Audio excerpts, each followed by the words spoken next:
Im Winter 1846 verschwanden 17 Flüchtlinge auf dem Weg entlang der Underground Railroad zwischen Philadelphia und New York spurlos. Offizielle Aufzeichnungen führen sie als wieder gefangen auf, aber die in vergessenen Kirchenbüchern vergrabene Wahrheit erzählt eine dunklere Geschichte. Dies waren keine zufälligen Festnahmen durch Sklavenfänger. Es waren kalkulierte Verrätereien, inszeniert von jemandem, dem die Flüchtlinge am meisten vertrauten. Ein 16-jähriges Quäkermädchen namens Margaret Thorne, deren engelsgleiches Gesicht das kälteste Herz in Pennsylvania verbarg. Seit über einem Jahrhundert haben die Nachkommen ihrer Familie ihr Geheimnis unter Verschluss gehalten, indem sie lokale Historiker bestachen und Dokumente verbrannten, die das Blutgeld, das ihr Vermögen begründete, enthüllen könnten. Heute Abend enthüllen wir die entsetzliche Wahrheit über Amerikas jüngste und erfolgreichste Verräterin an der Sache der Freiheit. Bevor wir mit der Geschichte von Margaret Thorne und den 17 Seelen, die sie zur Hölle auf Erden verdammte, fortfahren, möchte ich Ihnen mitteilen, dass dieser Kanal der Aufdeckung der dunkelsten Geheimnisse der amerikanischen Geschichte gewidmet ist. Der Winter, in dem Margaret Thorne beschloss, eine Händlerin menschlichen Elends zu werden, sollte einer der kältesten sein, die jemals aufgezeichnet wurden. Als ob die Natur selbst vor dem Bösen zurückschreckte, das sich in den schneebedeckten Farmländern von Chester County entfalten sollte. Chester County, Pennsylvania, war 1846 ein Flickenteppich aus sanften Hügeln, dichten Wäldern und wohlhabenden Quäkerfarmen, die zum Rückgrat der zuverlässigsten Route der Underground Railroad nach Norden geworden waren. Die strategische Lage des Countys, nah genug an der Mason-Dixon-Linie, um als erste Zuflucht zu dienen, aber durch alte Indianerpfade mit Philadelphia und darüber hinaus verbunden, machte es für die Sache der Abschaffung der Sklaverei von unschätzbarem Wert. Die Familie Thorne hatte sich 3 Generationen zuvor in Kennett Township niedergelassen und sich als angesehene Mitglieder der Gesellschaft der Freunde etabliert. Ihr zweistöckiges Bauernhaus aus Stein stand auf 80 Morgen fruchtbaren Landes, umgeben von dem dichten Wald, der perfekte Deckung für Mitternachtsreisende auf der Suche nach Freiheit bot. Samuel Thorne, Margarets Vater, war im ganzen County als erfolgreicher Getreidehändler bekannt, dessen Wagen regelmäßig die Straßen zwischen Chester, Wilmington und Philadelphia befuhren. Ein Ruf, der als ausgezeichnete Tarnung für eine geheimere Fracht diente. Margaret war aufgewachsen mit geflüsterten Gesprächen zwischen ihren Eltern über Pakete, die sicher nach Norden gebracht werden mussten. Mit 14 Jahren konnte sie die sanften Klopfmuster der Lokführer erkennen, wusste, welchen Nachbarn man verzweifelte Geheimnisse anvertrauen konnte, und hatte jeden versteckten Wurzelkiller und falschen Boden in einem Dutzend Häuser im Township auswendig gelernt. Für die Außenwelt schien sie genau das zu sein, was eine Quäkermagd sein sollte. Leise sprechend, schlicht gekleidet, mit hellblauen Augen, die das innere Licht ausstrahlten, das von den Freunden so geschätzt wurde. Ihr rötlich-braunes Haar, stets ordentlich bedeckt, umrahmte ein Gesicht, das sofort Vertrauen erweckte, ein Gesicht, das für viele Flüchtlinge das Letzte sein würde, was sie sahen, bevor ihre Hoffnung auf Freiheit für immer starb. Doch unter Margarets gelassener Fassade schwelte ein Groll, der seit ihrer Kindheit gewachsen war. Während andere Mädchen in ihrem Alter Heiratsanträge erhielten und ihre Zukunft als angesehene Ehefrauen planten, sah Margaret zu, wie die Ressourcen ihrer Familie endlos an Fremde flossen, die mit leeren Händen und verzweifelt ankamen. Sie zählte die Münzen, die ihr Vater für Essen, Kleidung und Bestechungsgelder für die Flüchtlinge ausgab, Geld, das ihr eine ordentliche Mitgift, eine große Hochzeit und einen Platz in der Philadelphia-Gesellschaft hätte sichern können. Die besten Leinen der Familie wurden für Verbände zerrissen, ihr feinstes Porzellan von ungeschickten Flüchtlingen zerbrochen, und ihr Ruf in bestimmten Kreisen wurde durch Gerüchte über ihre gefährlichen Aktivitäten befleckt. Margarets Schlafzimmerfenster blickte auf die Scheune, in der Flüchtlinge oft ihre erste Nacht in relativer Sicherheit verbrachten. Sie lag wach und lauschte ihren Gebeten, ihrem leisen Schluchzen, ihren geflüsterten Plänen, sich mit Familienmitgliedern wieder zu vereinen, die auf weit entfernte Plantagen verkauft worden waren. Was in einem christlichen Herzen Mitgefühl hätte hervorrufen sollen, erzeugte in Margarets Verstand eine kalte Berechnung. Sie begann, diese verzweifelten Menschen nicht als Mitmenschen, sondern als wertvolle Handelsgüter zu sehen, die sich frei auf dem Grundstück ihrer Familie bewegten. Jeder Flüchtling bedeutete Dutzende, manchmal Hunderte von Dollar an Belohnungsgeld.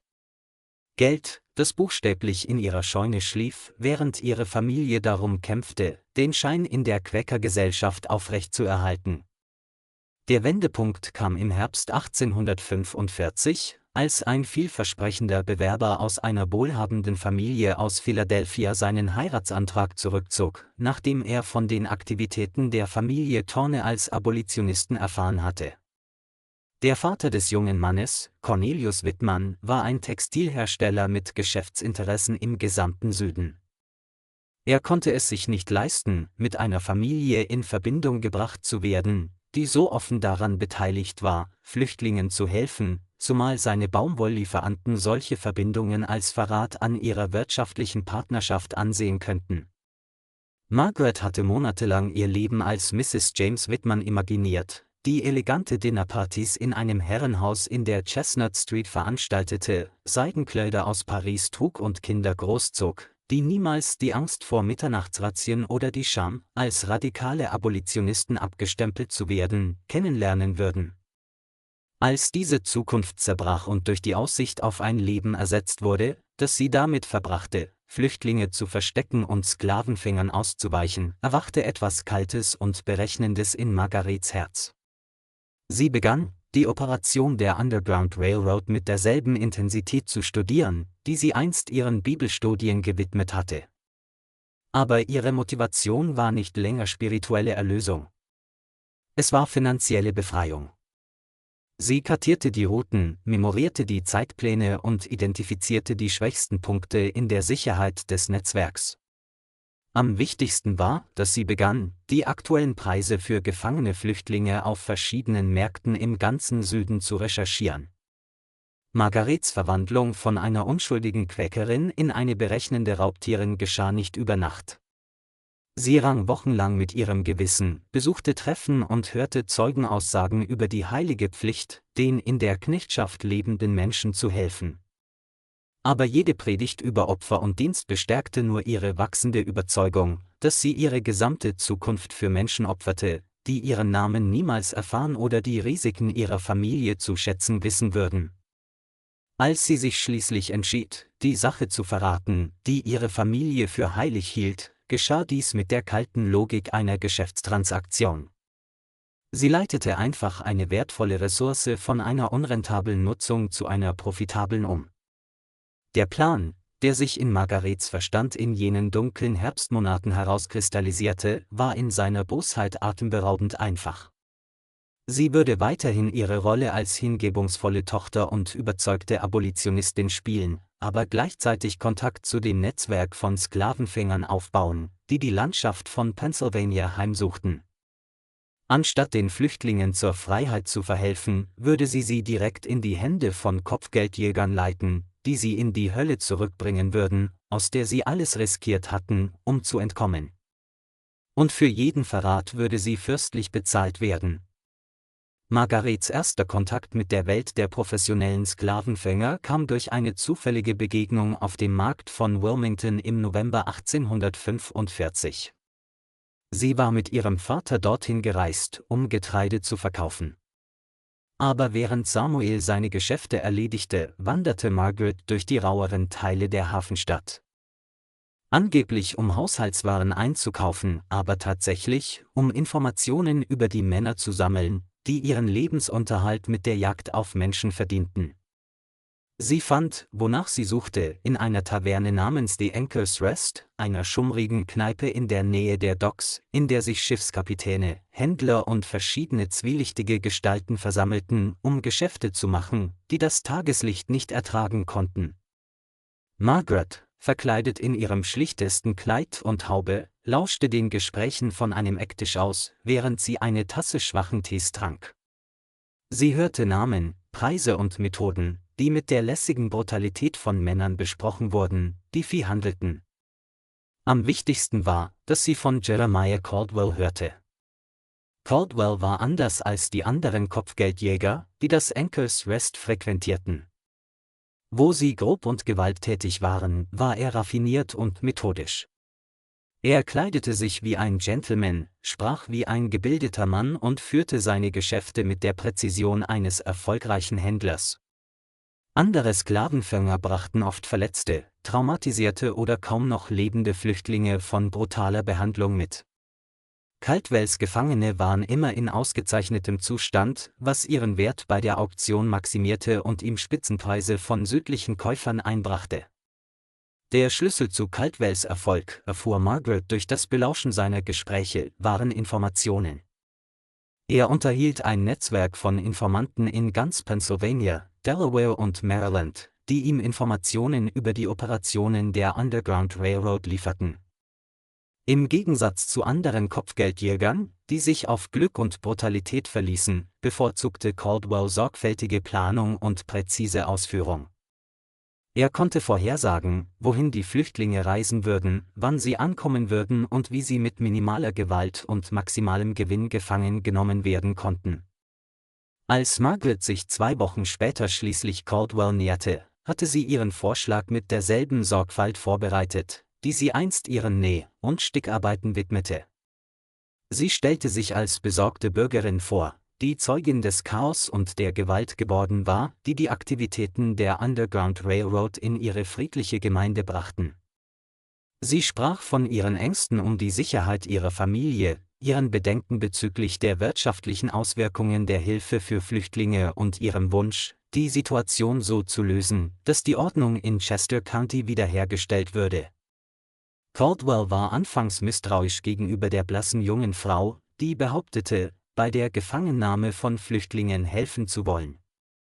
Aber als Margaret ihm detaillierte Informationen über eine geplante Flucht lieferte, die für die folgende Woche angesetzt war, Informationen, die sich als absolut korrekt erwiesen, als Caldwells Männer 3 Ausreißer genau dort und dann erfolgreich abfingen, wo und wann sie es vorhergesagt hatte, erkannte er, dass er etwas Außergewöhnliches gefunden hatte. Eine Informationsquelle mit direktem Zugang zu den sensibelsten Operationen der Underground Railroad. Die von ihnen getroffene Vereinbarung war elegant einfach.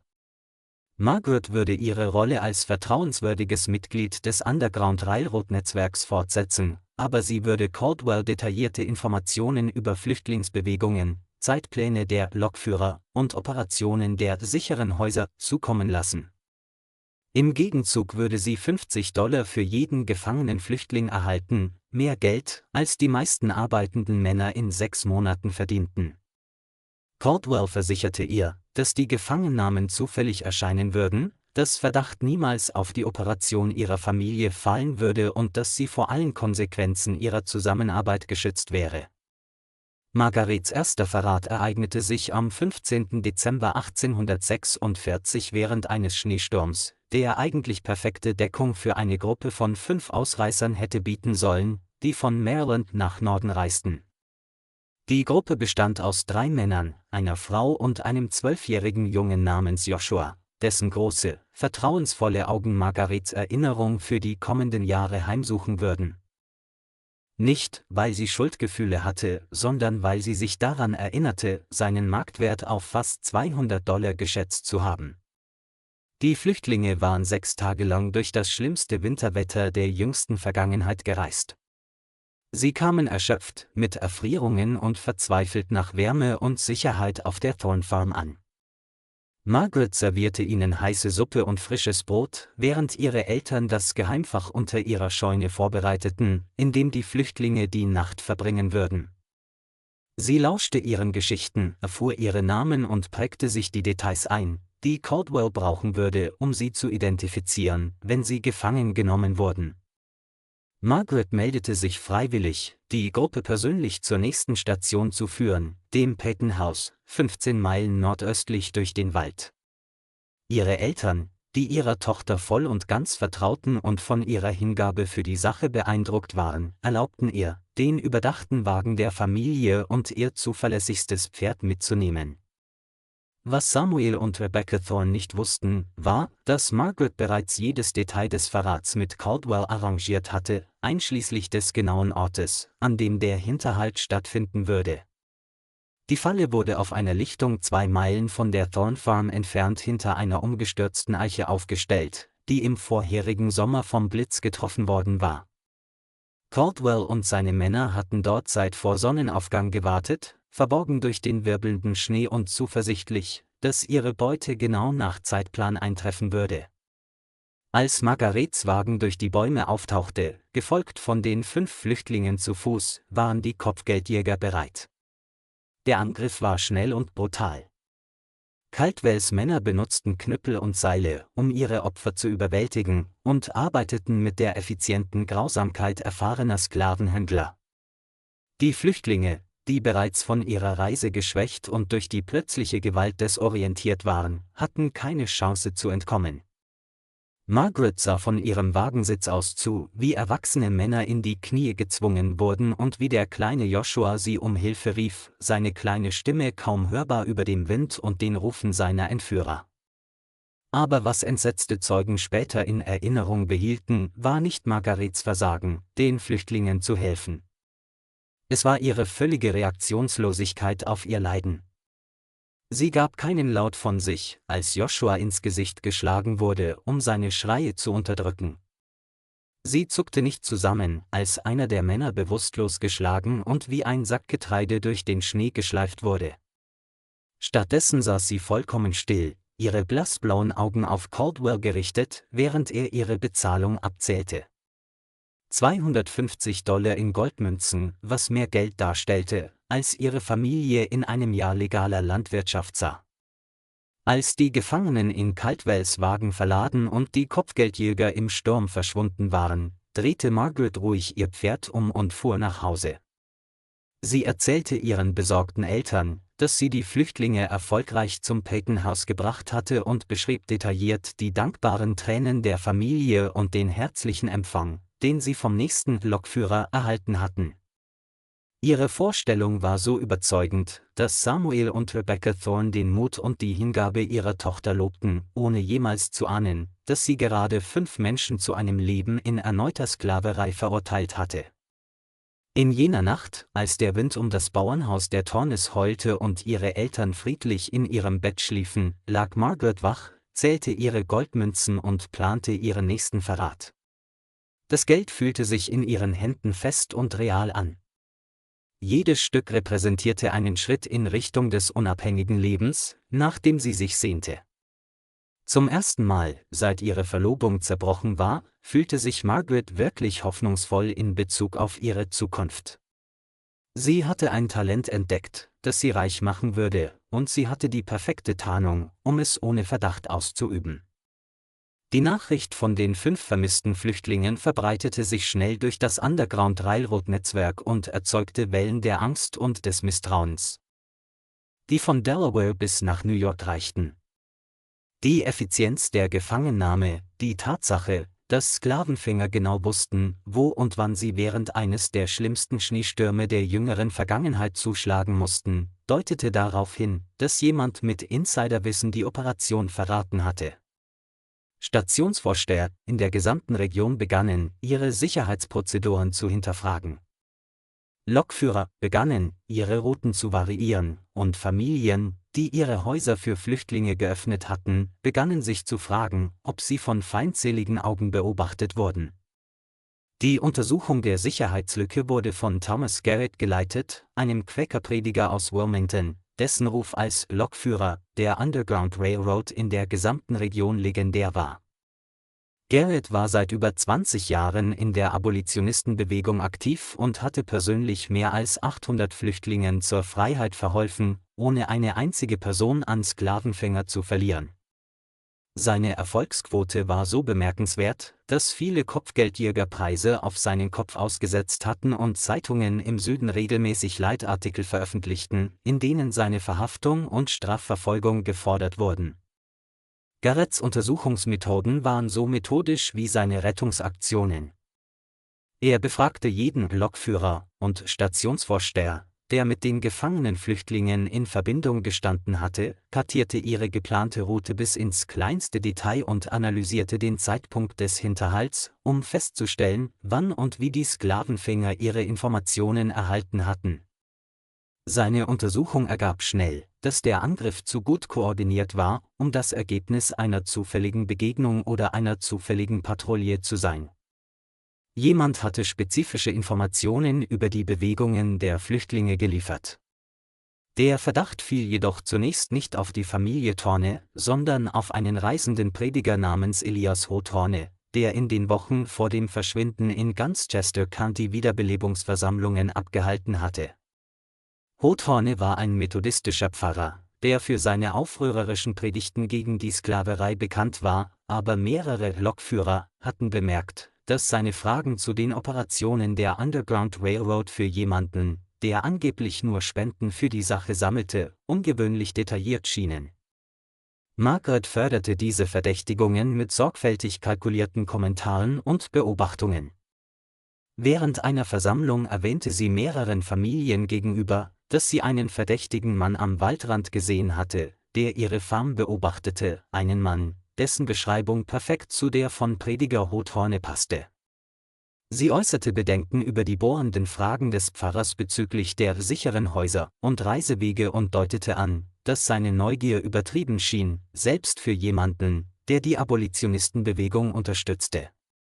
Als andere Lokführer ähnliche Beobachtungen teilten, entstand ein Muster, das direkt auf Thorne als wahrscheinlichste Quelle der Informationslücke hinzudeuten schien. Die Kampagne gegen Thorne war so effektiv, dass er innerhalb von 6 Wochen aus allen Operationen der Underground Railroad in ganz Südost-Pennsylvania ausgeschlossen wurde. Abolitionisten, die ihn einst in ihren Häusern willkommen geheißen hatten, weigerten sich nun, mit ihm zu sprechen, und mehrere Gemeinden, in denen er Wiederbelebungsversammlungen abhalten wollte, sagten ihre Einladungen ab. Konfrontiert mit Anschuldigungen des Verrats von den Leuten, denen er zu helfen versucht hatte, und bedroht mit Gewalt von Pro-Sklaverei-Bürgerwehren, die ihn als Unruhestifter ansahen, sah sich Thorne gezwungen, Pennsylvania dauerhaft zu verlassen. Nachdem der Verdacht von ihrer Familie abgelenkt und ihre Tarnung fest etabliert war, begann Margaret, eine ausgefeiltere und profitablere Operation zu entwickeln. Sie erstellte, was sie privat ihr Freiheitsbuch nannte, eine detaillierte Aufzeichnung jedes Aspekts des Underground Railroad-Netzwerks in Chester County. Das Buch, versteckt im falschen Boden ihrer Aussteuertruhe, enthielt Karten der Standorte der sicheren Häuser, Zeitpläne der Aktivitäten der Lokführer, Beschreibungen der regulären Flüchtlingsrouten und Finanzaufzeichnungen ihrer wachsenden Zusammenarbeit mit Caldwell. Margarets Aufzeichnungen waren akribisch und umfassend. Sie notierte die physischen Beschreibungen jedes Flüchtlings, der durch die Farm ihrer Familie kam, schätzte ihr Alter und ihre Fähigkeiten und berechnete ihren potenziellen Wert auf den Sklavenmärkten im Süden. Sie verfolgte die Zeitpläne der Lokführer, die die verschiedenen Routen durch Chester County nutzten, und identifizierte Muster, die es Caldwell ermöglichen würden, zukünftige Bewegungen vorherzusagen. Am wichtigsten war, dass sie die Standorte der sicheren Häuser in der gesamten Region kartierte und notierte, welche Familien am vertrauensseligsten waren, welche Operationen die schwächste Sicherheit hatten und welche Routen ohne sofortigen Verdacht kompromittiert werden konnten. Das Hauptbuch enthielt auch Margarets Finanzprognosen für zukünftige Verrätereien. Sie hatte die Marktpreise für verschiedene Arten von Sklaven in verschiedenen südlichen Städten recherchiert und dabei saisonale Nachfrageschwankungen und regionale Präferenzen für bestimmte Fähigkeiten oder körperliche Merkmale berücksichtigt. Junge Männer, die für die Feldarbeit geeignet waren, erzielten die höchsten Preise, gefolgt von ausgebildeten Handwerkern, Hausangestellten und Kindern, die für spezialisierte Aufgaben ausgebildet werden konnten. Margaret entdeckte, dass schwangere Frauen besonders wertvoll waren, weil sie 2 potenzielle Sklaven für den Preis einer Gefangennahme darstellten. Bis zum Frühjahr 1847 war Margaret zu Caldwells wertvollster Informationsquelle geworden. Ihre Informationen waren so zuverlässig und detailliert, dass andere Sklavenfänger Zugang zu ihren Berichten verlangten, was einen Sekundärmarkt für die von ihr gesammelten Informationen schuf. Caldwell baute ein Netzwerk von Käufern für Margarets Informationen auf und verlangte Spitzenpreise für eine Vorabinformation über Flüchtlingsbewegungen und garantierte Gefangennahmemöglichkeiten. Margarets Erfolg schuf neue Herausforderungen, die zunehmend ausgefeiltere Lösungen erforderten. Die ungewöhnliche Effektivität der Sklavenfängeroperationen in Chester County machte die Lokführer der Underground Railroad misstrauisch, und einige hatten begonnen, Gegenmaßnahmen zu ergreifen, die darauf abzielten, potenzielle Informanten zu identifizieren. Lokführer begannen, verschiedenen sicheren Häusern unterschiedliche Informationen zu geben, Routen in letzter Minute zu variieren und Lokvogeloperationen zu inszenieren, um potenzielle Verräter zu verwirren. Ihre Reaktion auf diese Gegenmaßnahmen enthüllte die volle Tiefe ihres strategischen Denkens. Margaret begann, Caldwell falsche Informationen über Lokvogeloperationen zu geben, während sie die tatsächlichen Flüchtlingsbewegungen schützte, die sie verraten wollte. Diese Strategie erreichte mehrere Ziele. Sie ließ die Kopfgeldjäger weniger allwissend erscheinen. Sie eliminierte Lokführer, die nicht Teil ihres unmittelbaren Netzwerks waren, und sie konsolidierte die Underground-Railroad-Operationen um die Farm ihrer Familie herum, was ihr Zugang zu noch wertvolleren Informationen verschaffte. Der beunruhigendste Aspekt von Margarets sich entwickelnder Operation war die Entwicklung ihrer sogenannten Opferauswahlprotokolle. Sie begann, jeden Flüchtling, der die Operation ihrer Familie durchlief, nach strengen Marktkriterien zu bewerten und zu bestimmen, wer verraten werden würde, basierend auf ihrer potenziellen Rentabilität und nicht auf irgendeiner Rücksichtnahme auf ihre Menschlichkeit. Ihre Protokolle waren kaltblütig effizient. Schwangere Frauen, ausgebildete Handwerker und gesunde junge Erwachsene erhielten Priorität für den Verrat, weil sie die höchsten Preise erzielten. Älteren oder kranken Flüchtlingen wurde eher eine sichere Durchreise gestattet, nicht aus Mitgefühl, sondern weil Caldwell reduzierte Tarife für Gefangene zahlte, die möglicherweise starben, bevor sie den Markt erreichten. Margarets Hauptbuch enthielt detaillierte Profile von Dutzenden von Flüchtlingen, komplett mit physischen Beschreibungen, geschätztem Alter, Fähigkeitsbewertungen und Marktbewertungen. Jeder Eintrag las sich wie eine Vieh-Inventur und nicht wie eine Aufzeichnung von Menschen, was Margarets vollständige psychologische Verwandlung von einer fürsorglichen Tochter zu einer berechnenden Sklavenhändlerin widerspiegelte. Sie war, in jeder Hinsicht außer dem offiziellen Titel, eine professionelle Händlerin menschlichen Elends geworden. Als Margarets Operation im Frühjahr und Sommer 1847 expandierte, stand sie vor einer unerwarteten Herausforderung, die ihre Fähigkeiten als Manipulatorin und ihre Hingabe an ihre profitablen Verrätereien auf die Probe stellen würde. Ein neuer Lokführer hatte begonnen, die Routen zwischen Delaware und Pennsylvania zu bedienen, und sein Ruf für eine fast übernatürliche Fähigkeit, Gefahren zu erkennen, drohte, Margarets sorgfältig konstruiertes System der Informationsbeschaffung und des Verrats zu stören. Thomas Garretts Ankunft in Chester County stellte die größte Bedrohung dar, der Margaret begegnet war, seit sie ihre Zusammenarbeit mit Caldwell begonnen hatte. Im Gegensatz zu anderen Lokführern, die sich in erster Linie auf etablierte Routen und bekannte sichere Häuser verließen, nutzte Garrett ein ständig wechselndes Netzwerk von Kontakten und benutzte selten denselben Weg zweimal. Er hatte eine unheimliche Fähigkeit, zu spüren, wann Operationen kompromittiert worden waren, und würde geplante Routen beim ersten Anzeichen von ungewöhnlicher Aktivität oder verdächtigem Verhalten aufgeben. Garretts Untersuchungsmethoden waren besonders gefährlich für Margaret, weil er sich nicht nur auf offensichtliche Sicherheitslücken konzentrierte, sondern auf subtile Muster, die auf die Anwesenheit eines Informanten innerhalb des Netzwerks selbst hindeuten könnten. Er hatte begonnen, Informationen über gefangene Flüchtlinge mit Daten darüber, welche Lokführer und sicheren Häuser an ihren Reisen beteiligt waren, zu kreuzreferenzieren, um statistische Anomalien zu finden, die die Quelle von Informationslecks enthüllen könnten. Margaret erkannte, dass Garretts systematische Herangehensweise sie schließlich als den gemeinsamen Faktor bei mehreren Verrätereien identifizieren würde.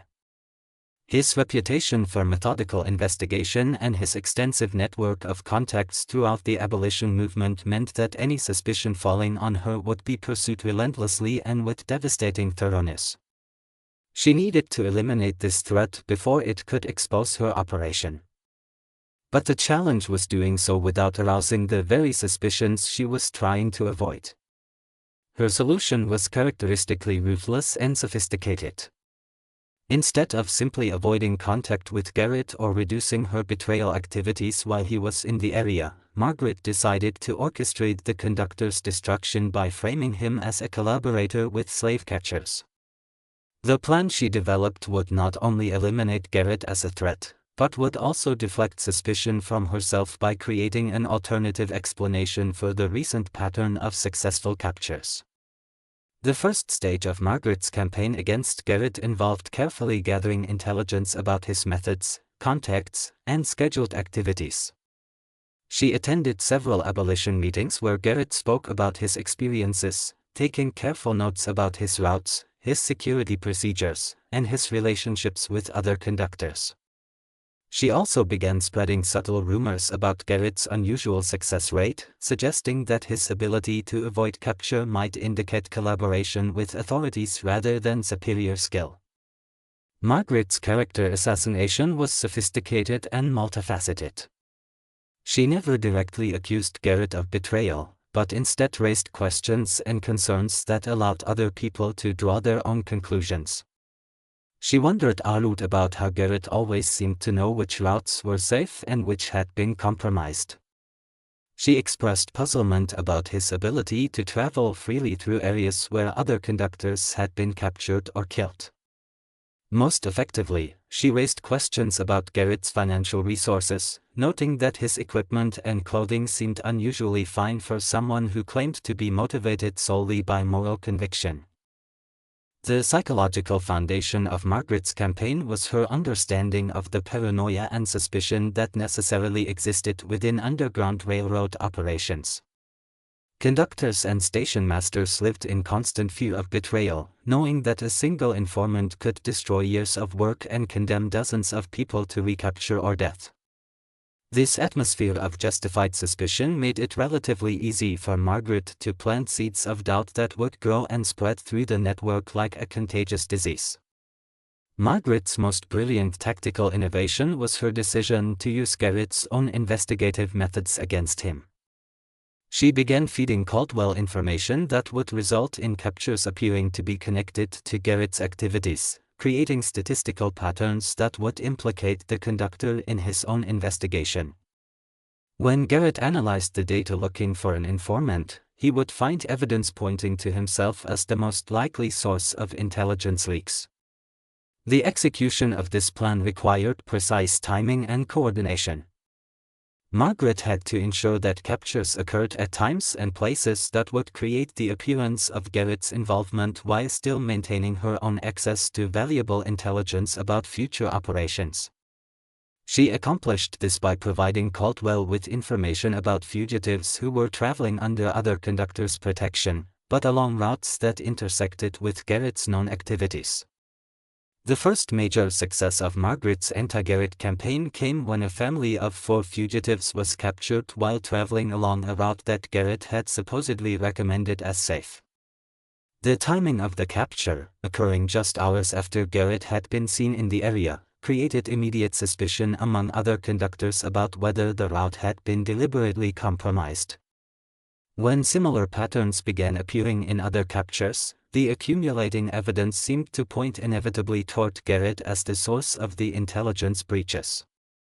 Margaret's campaign reached its climax when she arranged for one of Caldwell's associates to approach Garrett with an offer to purchase information about fugitive movements.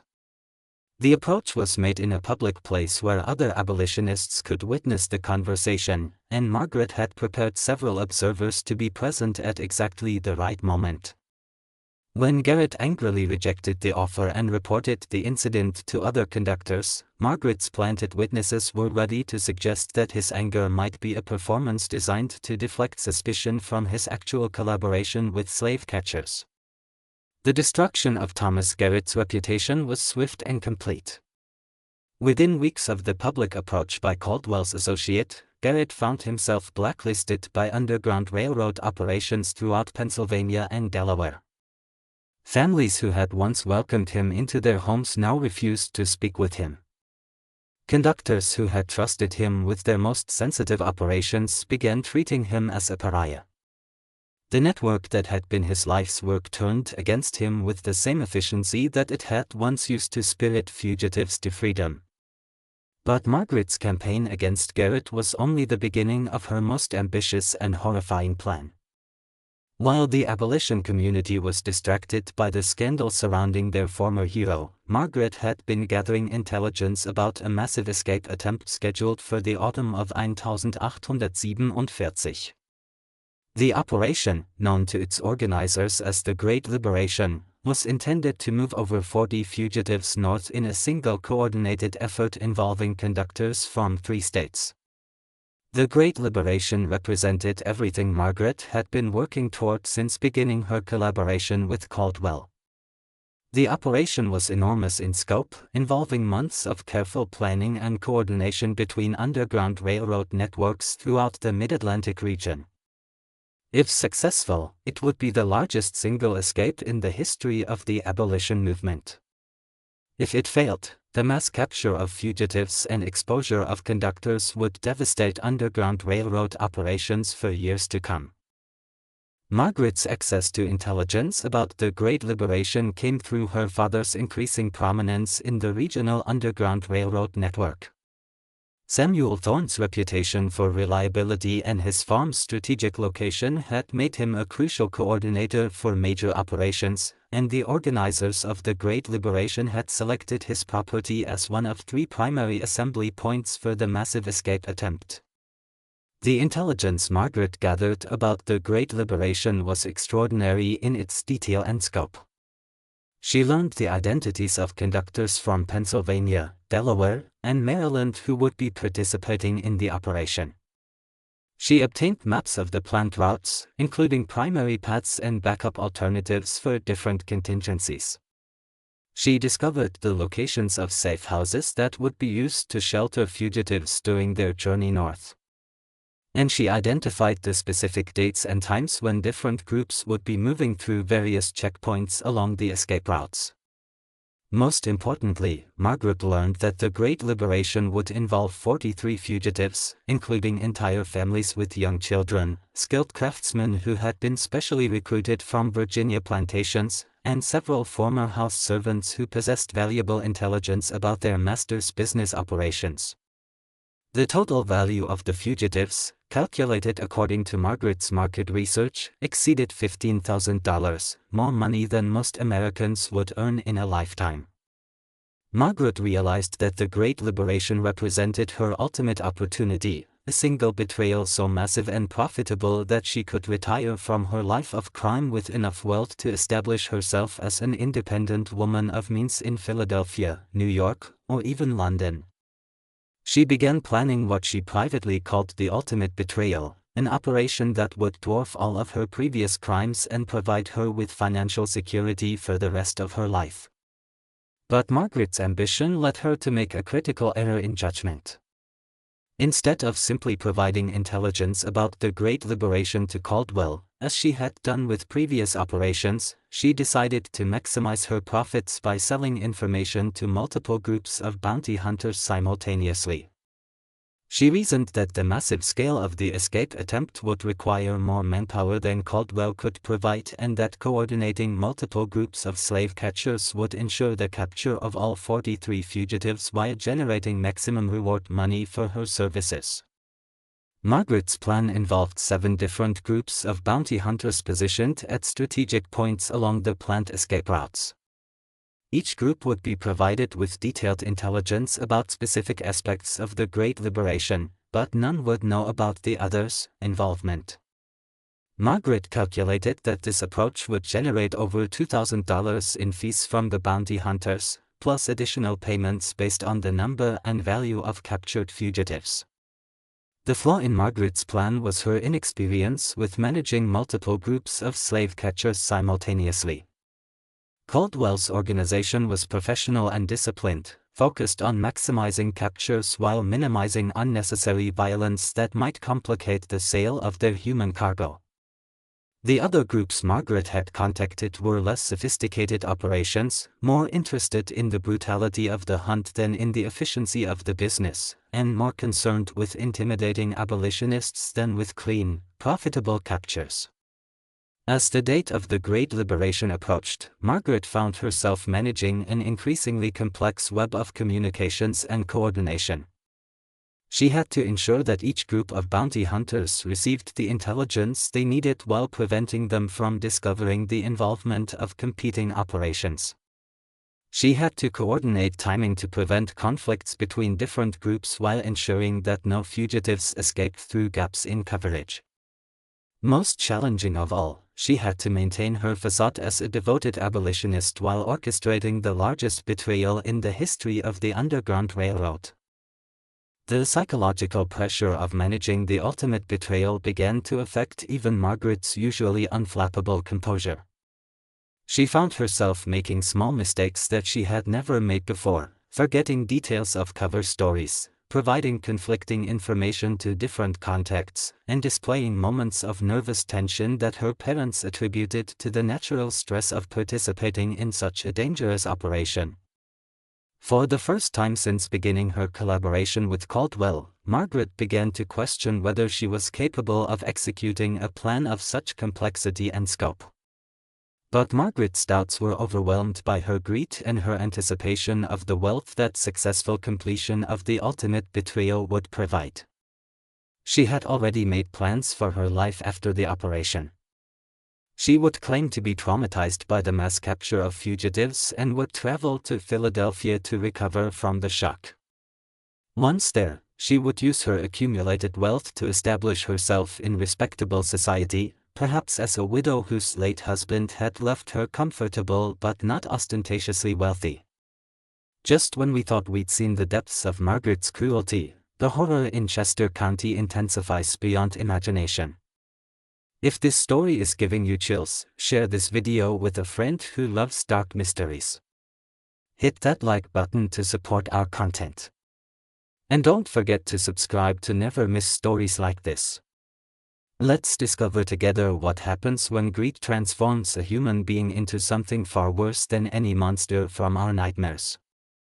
Margaret's final preparations for the ultimate betrayal included the creation of detailed maps and schedules for each group of bounty hunters, coded communications protocols to prevent interception by Underground Railroad security, and contingency plans for various scenarios that might arise during the operation.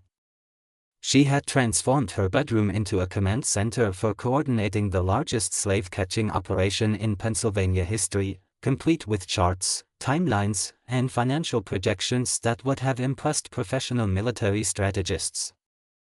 But as Margaret put the finishing touches on her plans for the ultimate betrayal, she failed to notice that her months of suspicious behavior had finally attracted the attention of someone whose investigative skills far exceeded those of the discredited Thomas Garrett.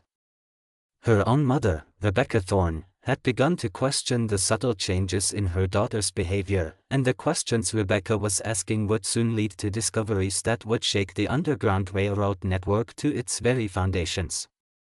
October 15, 1847, dawned clear and cold with the first frost of autumn, coating the fields and forests of Chester County in a crystalline sheen that seemed to reflect the deathly chill that had settled over Margaret Thorne's soul. As 43 fugitives made their way through the darkness toward 3 assembly points throughout the county, Margaret sat in her bedroom making final adjustments to the most complex and evil plan ever conceived by an American teenager. The Great Liberation had been months in the planning, representing the culmination of years of Underground Railroad network development and the desperate hopes of dozens of enslaved families who had risked everything for a chance at freedom. The fugitives had traveled hundreds of miles through hostile territory, surviving on courage and the faith that the network of abolitionists waiting for them could be trusted with their lives and their children's futures. Margaret had positioned 7 groups of bounty hunters at carefully calculated points along the escape routes. Each group was provided with detailed intelligence about specific aspects of the operation, but none were aware of the others' involvement. Caldwell's professional team was stationed near Brandywine Creek, where the largest group of fugitives was expected to cross. 3 other groups were positioned along forest paths that connected various safe houses. 2 additional teams waited near road junctions where wagons would be most vulnerable to ambush. The 7th group was held in reserve, ready to pursue any fugitives who might escape the initial captures. But Margaret's elaborate plan began to unravel almost immediately. The multiple groups of bounty hunters, unaware of each other's presence and motivated by competition for the substantial rewards offered for captured fugitives, began treating the operation not as a coordinated effort, but as a contest to see who could capture the most valuable prizes. Instead of waiting for Margaret's carefully timed signals, several groups launched premature attacks that alerted other fugitives to the danger and created chaos throughout the operation. The first disaster occurred when 2 different groups of bounty hunters encountered the same family of fugitives near Pecupson Creek. The family, a skilled blacksmith named Daniel, his pregnant wife Sarah, and their 3 young children, had been traveling under the protection of a conductor named Isaiah Pennypacker when they stumbled into an ambush. But instead of a clean capture, the situation devolved into a violent confrontation between the 2 groups of slave catchers who both claimed the right to the substantial rewards the family represented. The gunfight that erupted between the competing bounty hunters was heard for miles across the quiet countryside. Isaiah Pennypacker was killed instantly when he tried to shield the children from the crossfire. Sarah went into premature labor from the shock and trauma of the attack, screaming in agony as her terrified children watched their father being beaten unconscious with rifle butts. The sound of her cries, mixed with the shouts of the bounty hunters and the sobbing of the children, created a hellish symphony that seemed to rise from the very depths of human evil. Margaret heard the distant gunshots from her bedroom window and realized immediately that her carefully coordinated plan was collapsing into chaos. But instead of feeling dismay at the failure of her operation, she felt only rage at the incompetence of the men she had hired to execute her vision. As reports began filtering back from the various ambush sites, Margaret learned that similar conflicts were erupting throughout Chester County as competing groups of bounty hunters fought over their human prey. The worst incident occurred at the Thorne family farm itself, where Samuel Thorne had been preparing to shelter the largest group of fugitives before guiding them north toward Philadelphia. 15 men, women, and children had gathered in the barn, sharing what they believed would be their last meal in captivity before beginning their journey to freedom. Samuel was reading from the Bible, offering words of hope and comfort to people who had already endured more suffering than most humans could bear. When Caldwell's men surrounded the barn, Samuel initially assumed there were additional conductors arriving to help with the evacuation. He opened the barn door with a welcoming smile, calling out greetings to what he thought were fellow abolitionists. The reality became clear only when he found himself staring down the barrels of multiple rifles held by men whose faces showed nothing but cold calculation and greed. "Step aside, old man," Caldwell commanded, his voice carrying the authority of someone accustomed to immediate obedience. "We're here for the cargo." Samuel Thorne, realizing the magnitude of the betrayal that had occurred, refused to move aside.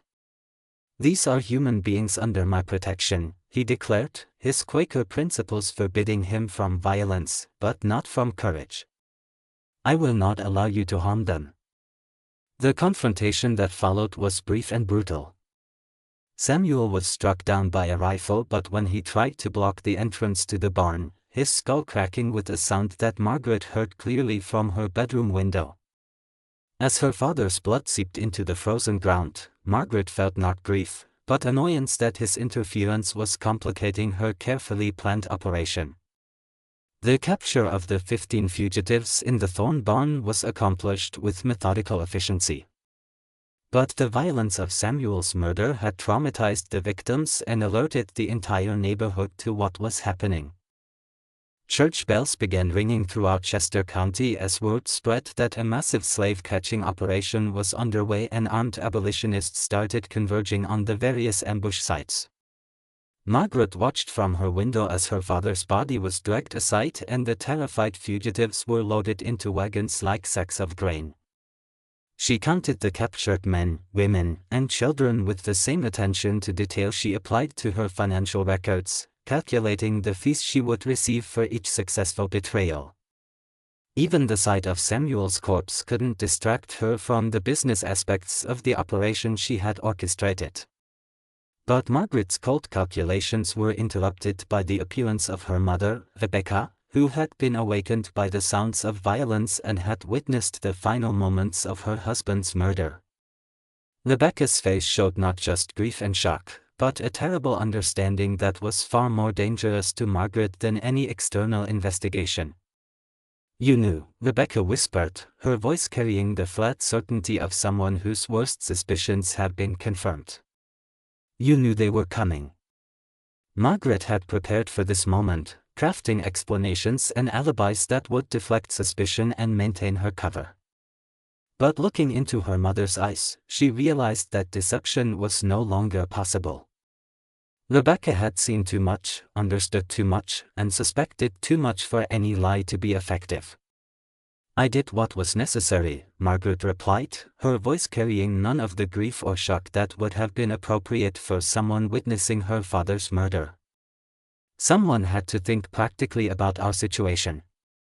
The confession that followed was delivered with the same matter-of-fact tone Margaret used for discussing household chores.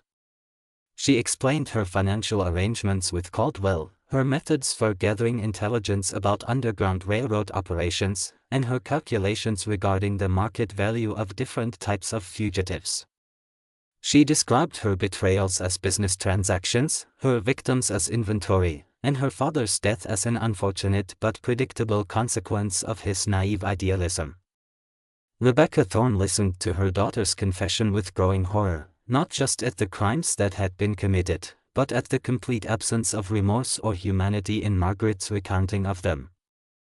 The girl standing before her was physically identical to the daughter she had raised. But psychologically, she had become something monstrous, a predator who had fed on the trust and desperation of the most vulnerable people in America. "How many?" Rebecca asked, her voice barely audible above the distant sounds of continuing violence throughout the county. Margaret consulted her mental records with the precision of a professional accountant. 47 confirmed captures, she replied, though the final count from tonight's operations may bring the total to over 60. The number seemed to hang in the air between them like a physical weight, representing not just the scale of Margaret's betrayals, but the magnitude of human suffering she had caused. Each capture represented a family torn apart, dreams destroyed, and lives condemned to renewed slavery. The cumulative impact of Margaret's crimes was almost incomprehensible in its scope and cruelty. Rebecca's response was swift and final. She informed Margaret that she would be immediately expelled from the family home and that her crimes would be reported to every Underground Railroad conductor and station master in the region. Margaret would be branded as a traitor and informant, making it impossible for her to continue her betrayals and ensuring that she would be shunned by every abolitionist community in America. But Margaret had already prepared for this contingency. Her accumulated wealth from months of betrayals was hidden in various locations throughout Chester County, and she had established contacts in California who could help her disappear into the anonymity of the Gold Rush migration. Her exile from Pennsylvania would be inconvenient, but not financially devastating. The immediate aftermath of the Great Liberation Massacre, as historians would later call it, was chaos throughout southeastern Pennsylvania. Of the 43 fugitives who had attempted to escape that night, 38 were captured and returned to slavery. 5 had died during the various confrontations, including 2 children who were trampled during the panic at Brandywine Creek. The financial value of the captured fugitives exceeded $12,000, making it the most profitable single operation in the history of American slave catching. Margaret collected her fees from the various bounty hunter groups with the same businesslike efficiency she had applied to organizing their operations. Her total earnings from the Great Liberation amounted to over $1,800, more than enough to establish herself comfortably in any city in America. She showed no emotion when collecting payment for the capture of families she had personally guided to safety, treating the transactions as routine business matters that required only accurate accounting and prompt payment. The investigation into the security breach that had made the Great Liberation possible was swift and thorough, but it came too late to prevent Margaret's escape. By the time Underground Railroad leaders had pieced together the evidence pointing to her as the source of the intelligence leaks, she had already departed Pennsylvania with a wagon full of belongings and a fabricated story about seeking relatives in California.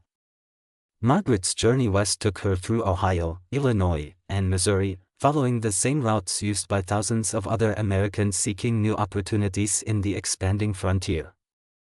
Her respectable appearance and carefully crafted personal history, she claimed to be a widow whose husband had died in a farming accident, allowed her to travel without suspicion or difficulty. Fellow travelers saw only a young woman of obvious good breeding who was courageously starting a new life after personal tragedy. She arrived in San Francisco in the spring of 1848 just as the gold rush was transforming California from a sleepy Mexican territory into a booming American state. The city's explosive growth and constantly changing population provided perfect cover for someone seeking to establish a new identity. And Margaret used her accumulated wealth to purchase a boarding house in a respectable neighborhood near Portsmouth Square. Margaret's boarding house catered to successful miners, merchants, and professional men who could afford clean rooms, decent food, and the company of a refined hostess who understood the social graces expected in civilized society. She presented herself as Mrs. Margaret Whitmore, a widow from Pennsylvania whose late husband had left her with modest but sufficient means to establish herself in business.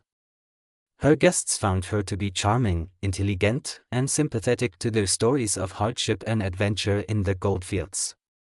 But Margaret's comfortable new life in California was built on the same foundation of deception and exploitation that had characterized her activities in Pennsylvania. She used her boarding house as a base for gathering intelligence about her guests' business activities, personal relationships, and financial resources. When opportunities arose, she didn't hesitate to exploit the information for profit, arranging to have wealthy guests robbed, manipulating business deals to her advantage, and even providing intelligence to claim jumpers and other criminals who preyed on successful miners. Margaret's California operations were more subtle than her Pennsylvania betrayals, but they were motivated by the same cold calculation and complete absence of empathy. She saw her guests not as human beings deserving of hospitality and protection, but as sources of information and opportunities for profit. Her boarding house became a carefully managed operation designed to extract maximum value from every person who trusted her with their safety and confidence. The pattern of Margaret's life in California, appearing respectable while secretly preying on those who trusted her, continued for several years. She expanded her boarding house into a small hotel, invested in real estate as San Francisco grew, and established herself as a prominent member of the city's business community. To outside observers, she appeared to be a successful entrepreneur who had overcome personal tragedy to build a prosperous new life. But Margaret's past eventually began to catch up with her. In 1852, Thomas Garrett arrived in San Francisco as part of a speaking tour about the Underground Railroad and the ongoing fight against slavery. Despite the damage that Margaret's campaign had done to his reputation, Garrett had continued his work as a conductor and had become even more methodical in his approach to detecting security threats and protecting fugitive slaves. When Garrett recognized Margaret at a social gathering, he immediately began investigating her background and activities in California. His inquiries revealed discrepancies in her personal history, unexplained wealth that exceeded what a widow's inheritance should have provided, and a pattern of suspicious incidents involving her hotel guests.